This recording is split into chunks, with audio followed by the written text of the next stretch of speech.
Hello, good morning, good afternoon, good evening, whatever time of day it is for you. I hope you are having or have had a beautiful, blessed day.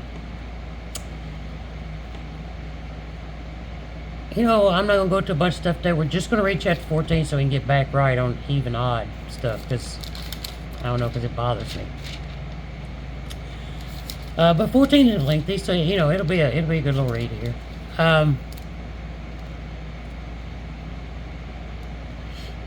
I tell y'all to pray every day, and I tell you different things you ought to pray for, but also about forgiveness and all that stuff, right? Man, if you could pray for me today, I would appreciate it.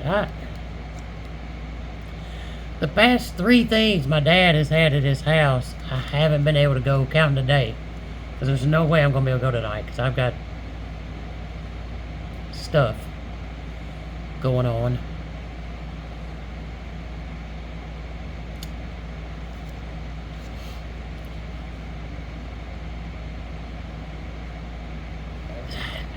I don't like asking people to do a lot for me, but I don't think prayer is a lot.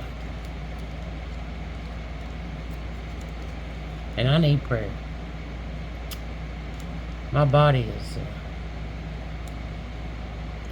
it's 20 years in a chair. It's kind of falling apart a little bit. And,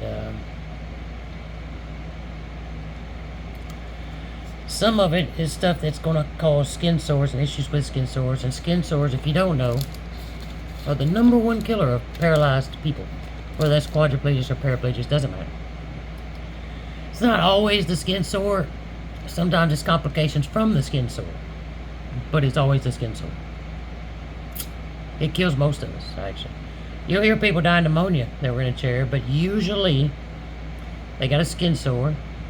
They had to lay down and stay off the skin sore for days and days and days, which I have to do today.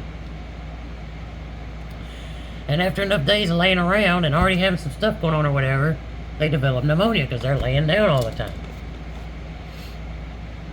They're not allowed to get up because of the skin sore. But if they don't get up, they can't ever get all this cleared out because they're paralyzed. It's worse anyway. Christopher Reeve, that's what killed him. His skin sore. Put him in the hospital. In the hospital, he wound up getting pneumonia. It's just one of those things we deal with, and it's one of those things you try to avoid, right? No skin sores. I'm 19 years using the chair, and I've had very little that I've had to deal with skin sore-wise. But it's impossible to just avoid all of it. Like that I got going on right now is because I've had the diarrhea issues, which has left my butt wet several times for a while, which led to a soft spot, which led to a skin sore, right? It's just, just pray for me today if you want to, because I need it. I do. And pray that God reads this beautiful word through me so I don't ever screw that up for you, because I don't want to do that. Let's see, Nephilim, we were talking about that the other day, the heroes of old and how big people used to be. I don't think we're going to have to go through a lot of this. Really talk about it, because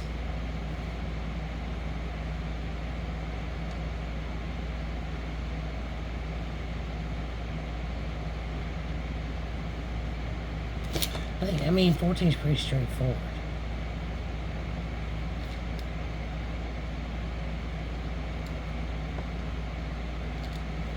So let's give it a shot. Chapter 14. At this, the whole community broke out with loud cries, and the people wept into the night. Remember, this is because this guy just told him, man, there's giants over there. There's huge. We can't go over there. They're going to kill us if we go over there. So people got all upset. All the Israelites grumbled against Moses and Aaron, the whole community saying to them.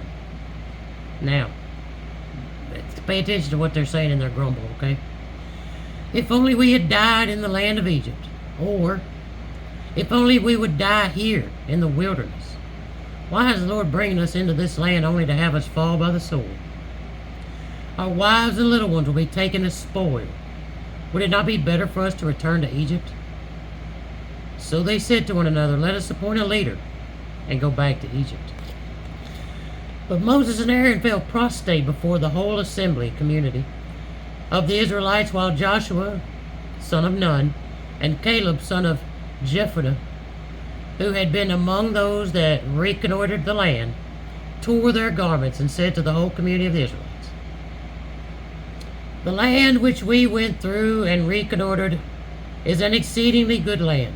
If the Lord is pleased with us, he will bring us into this land and give it to us, a land which flows with milk and honey. Only do not rebel against the Lord. You need not be afraid of the people of the land, for they are but food for us. Their protection has left them, but the Lord is with us. Do not fear them. Yeah, they're but food for us. They're. If we believe in our God and have faith in our God, they're peons. They're nothing. You see what he's saying? The whole community threatened to stone them, but the glory of the Lord appeared at the tent of meeting to all the Israelites. And the Lord said to Moses, how long will this people spurn me? How long will they not trust me despite all the signs I performed among them? I will strike them with pestilence and disown them. Then I will make of you a nation greater and mightier than they. God's done. But Moses said to the Lord, the Egyptians will hear of this, for by your power you brought them out from among them. They will tell the inhabitants of this land who have heard of you, Lord, are in the midst of this people. You, Lord, who directly revealed yourself. Your cloud stands over them, and you go before them by day in a column of cloud, and by night in a column of fire. If you now slay this people all at once, the nations who have heard such reports of you will say the Lord was not able to bring this people into the land he swore to them. That is why he slaughtered them in the wilderness. Now then, may Lord's forbearance be great, even as you have said. The Lord is slow to anger and abounding in kindness, forgiving iniquity and rebellion. He is certainly not declaring the guilty guiltless, but punishing children to the third and fourth generation for their parents' iniquity. Pardon then the iniquity of this people, and keep him with your great kindness, even as you've forgiven them from Egypt until now. The Lord answered, I pardon them as you have asked. Yet, by my life and the Lord's glory that fills the whole earth, of all the people who have seen my glory and the signs I did in Egypt and in the wilderness, and who nevertheless have put me to the test 10 times already, and have not obeyed me, not one shall see the land which I promised on oath to their ancestors. None of those who have spurned me shall see it. But as for my servant Caleb, because he has a different spirit and follows me unreservedly, I will bring him into the land which he entered, and his descendants shall possess it. But now, since the Amalekites and the Canaanites are living in the valleys, turn away tomorrow and set out into the wilderness by way of the Red Sea road. The Lord also said to Moses and Aaron, how long will this wicked community grumble against me? I have heard the grumblings of the Israelites against me.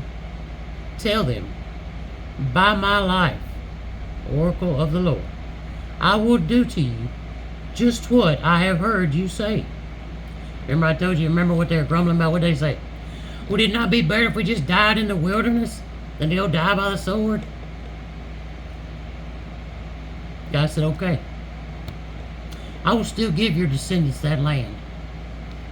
But you group that made a molten calf, you group that every time I turn around you're saying, oh, let's just go back to Egypt. You will never see it. You will never step foot in it. You will get exactly what you asked for. You will die in the wilderness. I put it that way because it's important you hear it that way. This is not a loving God saying, oh, this is our loving God saying, that's enough. I've had enough. I have heard the grumblings of the Israelites against me. Tell them, by my life, I will do just what I have heard you say.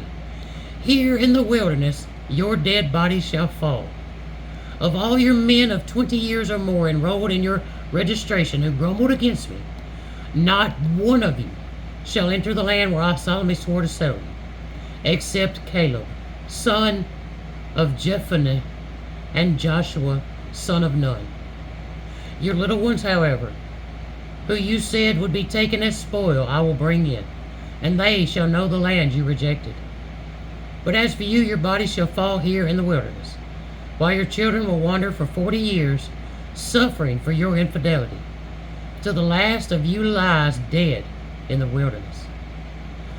Corresponding to the number of days you spent reconnoitering the land, 40 days, you shall bear your punishment 1 year for each day, 40 years.